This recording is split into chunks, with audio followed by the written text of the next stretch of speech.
Dr. Lafayette, how are you doing today, sir? Doing just fine. It's a beautiful day and I'm doing just great. Well, man, this is an interview that is long overdue, but you are a hard man to catch. Well, I won't disagree. I bet your wife won't disagree either. No. Now, tell me, what are you doing, man? Tell the people what you're doing. We're going to Selma in a minute because I really want you to bring up some of those old-time realities for us. But right now, what are you doing? Well, I must confess I'm doing the same thing. And that is trying to see how we can address the problems of today like we did yesterday. And I am very curious about continuing to learn why we're in the situation we're in.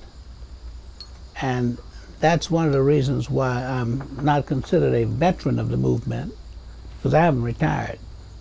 I'm still working just as hard every day. And I've got a team of people working. So there are 4 basic things that I'm doing, and I'll give it to you briefly. The first thing we're doing is working on the local levels here in the U.S., different cities, in Broward County, Florida, and Atlanta, Georgia, in Chattanooga, Tennessee,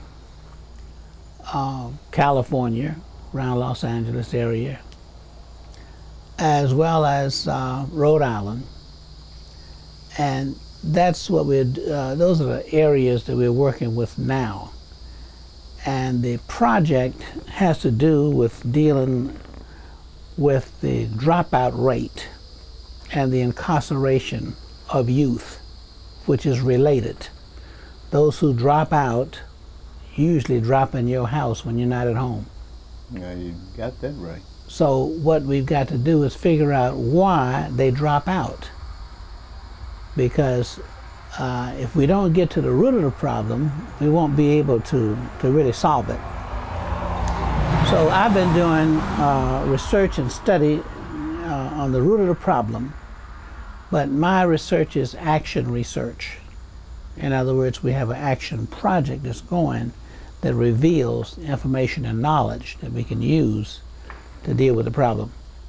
So one of the things we discovered about the high dropout rate among minorities in the 9th grade is when you have your highest dropout rate. Okay. Now, you know, a 9th grade education is not going to take young people very far today. Absolutely. Except 2 being incarcerated and unemployment and that sort of thing. And well, the average person incarcerated is, looking at the whole number, it has about a 6th grade education, a reading level.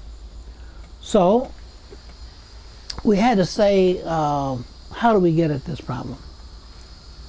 Well, the first thing, there are 2 basic reasons that they drop out. The first reason is a lack of parental support or discipline. The second reason, and the most predominant reason, is that those that we have looked at who've dropped out in the 9th grade, particularly, are those who are not affiliated socially with any peer group. They don't belong to the band, they're not in athletics, any kind of sports and that kind of thing, no club. They're sort of on the margin. They're marginalized and they feel ostracized. And many of the reasons they feel that way is the way they're treated by the environment of school. Sometimes the teachers don't do a good job in helping to get young people socialized.